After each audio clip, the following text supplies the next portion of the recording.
राधे राधे महाराज जी। गुरुदेव, आपके सत्संग सुनने से ज्ञात हुआ कि जैसी दृष्टि वैसी सृष्टि। महाराज जी, मेरा प्रश्न यह है कि मैं अपने आप से बहुत परेशान हूँ, विकारों से भरी हुई हूँ। महाराज जी, मेरा हर किसी के प्रति दोष दर्शन हो जाता है और फिर द्वेष भाव आप ही बनने नहीं लगता है। परेशान, पूरा विश्व परेशान है। अपने से ही परेशान है। मनी राम परेशान किए, सबको नहीं परेशान किए। मन है और आप ही विकार से थोड़ी, पूरा विश्व विकार में है। जो भगवान का आश्रय लेकर गुरु भगवान की आज्ञा से भजन करते हैं, और जितना भजन करते उतने निर्विकार होते हैं। गुरुमुख से नाम लेकर के गुरु आज्ञा से जो खूब नाम वाणी में लगे हैं, खूब वाणी जी का श्रवण गायन करते हैं और नाम जप करते हैं, वही उतने निर्विकार होते चले जा रहे हैं। सबके हृदय में विकार है।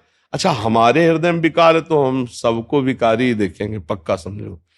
तो हमारे भाव को ठीक करने के लिए नाम और संतों के वचन दो ही औषधि है। सत्संग सुने और नाम जप करें तो हम ठीक हो जाएंगे, पक्का ठीक हो जाएंगे। हम सब उसी से ठीक हुए हैं। और अगर सत्संग और नाम जप नहीं है तो इसके लिए कोई आयुर्वेद में औषधि नहीं है, ना एलोपैथिक में कोई इंजेक्शन है कि इंजेक्शन लगा दिया गया तुम्हारा भाव बदल गया, या दवा खवा दी गई तुम्हारी बुद्धि बदल गई। ऐसा नहीं। इन सब का प्रभाव स्थूल शरीर पे पड़ता है, मन पे कोई फर्क नहीं पड़ता। मन को शुद्ध करने के लिए औषधि है सिर्फ नाम। नाम जितना नाम जप करोगे उतना ही मन पवित्र होगा। जितना सत्संग सुनोगे उतने ही नाम में रुचि होगी। सत्संग, साधु संग और नाम जप, ये दो से ही परम कल्याण होता है, मन निर्विकार होता है। जी, क्या प्रश्न है? महाराज जी, हर किसी के प्रति दोष दर्शन हो जाता है और फिर द्वेष भाव बनने लगता है। महाराज जी, मैं खुद को रोकने की बहुत कोशिश करती हूँ, पर सभी में भगवत भाव करने का भी प्रयत्न करती हूँ, लेकिन हार जाती हूँ। हाँ। हे गुरुदेव, जैसे कि आप कहते हैं कि गुरु बल से सभी विकारों पर जीत हासिल हो सकती है, आपकी इस बच्ची पर अपनी कृपा बल। आप ये मत सोचे जैसे चित्रों में नहीं बना होता कि ऐसे संत के हाथ से निकला तेज जो खोपड़ी में चला गया, ऐसे नहीं बना होता फोटो में या फिल्मों में दिखाते हैं ऐसे किए। आ रहा है क्या तेज? नहीं, किसी के आ रहा है क्या? वो फिल्मों में होता है, हाथों में नहीं होता है। समझ रहे ना? वो वाणी में संतों के होता है। गुरु का बल जानते हो क्या होता है? उनके द्वारा दिया हुआ नाम, उनके द्वारा दिया हुआ मंत्र। आजकल जो है नौटंकी नाटक पे ज्यादा विश्वास किया जाता है। अरे कोई कोई तो जबरदस्ती हाथ में लिपट जाते हैं कि हाथ धर दो। ये हाथ धरने से कुछ होता है क्या? कुछ नहीं होता, कुछ नहीं होता। नहीं तुम जितने लोग हो सब धरवा के मैं बताओ क्या होता है? कुछ नहीं होता। नाम जप करो, राधा राधा राधा, सब कुछ हो जाएगा। गुरु का बल है नाम। जो गुरुदेव ने नाम दिया वो गुरु ने अपना बल दे दिया। अब जितना नाम नाम तुम जपो नहीं, मनमानी आचरण करो तो गुरु कृपा फिर कहाँ उतरेगी?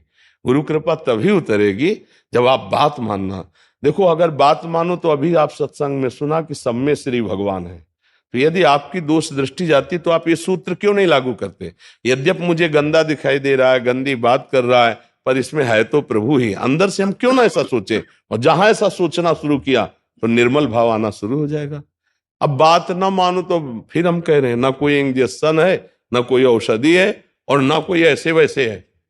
जो बोर्ड बना के नहीं टांगे जाते कि ऊपर से किसी महात्मा के हाथ से तेज आ रहा, प्रवक्ता के ऊपर पड़ रहा है, नहीं ऐसे। तो वो केवल डिजाइन में है, सच्चाई में नहीं। ऐसे सच्चाई में संतों का तेज उनकी वाणी से निकलता है और श्रवणेन्द्री के द्वारा जाकर हृदय के मल का नाश करता है।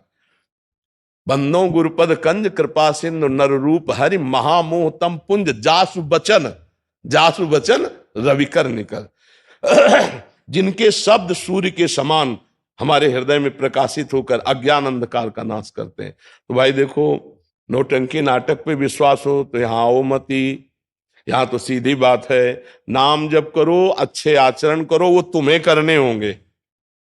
यही गुरु कृपा है कि तुम्हारा नाम जप में मन लगे, तुम्हारे अच्छे आचरण का स्वभाव बन जाए। ये गुरु कृपा बल से होता है। अब हम कह दें कि हमारे में तो बल नहीं है, तो आप बताओ, बुरा सोचने का बल है ना, तो अच्छा सोचने का बल क्यों नहीं है? बुरा बोलने का वाणी में बल है, तो अच्छा बोलने का क्यों नहीं है? गंदी जगह जाने का पैर में ताकत है, तो अच्छी जगह क्यों ना जाओ? अच्छा काम करने की हाथ में ताकत है, तो आप बुरा काम क्यों कर रहे हो?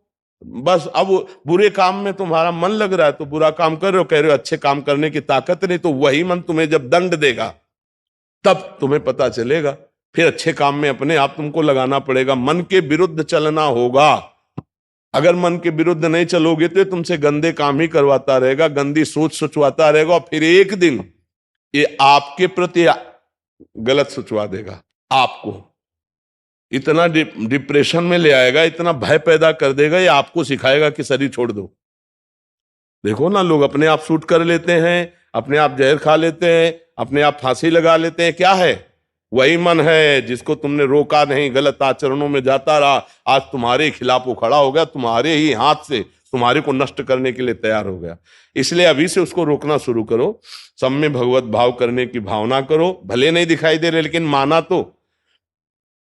हाइलोजन जल रहा है तो हम मानते हैं ना इसमें बिजली है, मानते हैं ना। ऐसे ही कोई व्यक्ति चल रहा है तो हम मानते हैं इसमें भगवान है, तभी तो चल रहा है। भगवान हट जाए तो कहां चलेगा? तो ये बुरा बोल रहा है, बुरा कर रहा है, लेकिन अंदर तो भगवान है ना। बस इतना स्वीकार करना शुरू कर दो तो आपका अध्यात्म जागृत हो जाएगा। हमारी बात मान लो, मानी संख्या से सवाल हल हो जाएगा। मानी संख्या सब में श्री भगवान है, ठीक हो जाओगे। ये बाहरी नाटक। पापी पुरुष को कोई महात्मा नजर नहीं आता और महात्मा को कोई पापी नजर नहीं आता। बड़ी बात है। जैसे कोई कहता है तो आपके यहाँ ऐसा आदमी आया, नीच आदमी को आना नहीं चाहिए था, तो हम आपको सच्ची कहते हैं, हमको कोई नीचे नजर नहीं आता। हमको ये नजर आता है मेरे प्रभु इस रूप में आकर के हमारी दृष्टि ही हमको गिराती है, हमारी दृष्टि ही हमको उठाती है। इसलिए संतों से दृष्टि प्राप्त होती है, तो वो दृष्टि प्राप्त करो, भगवत दृष्टि। काहे को गंदी दृष्टि रखो? गंदी दृष्टि रखोगे तो मन गंदा होगा, मन गंदा होगा तो अशांत होगा, अशांत होगा तो सुख कहां? अशांत से कुतः सुखम। समझ पाए किसका प्रश्न था? हाँ, अपने को सुधारना है बच्चा जी।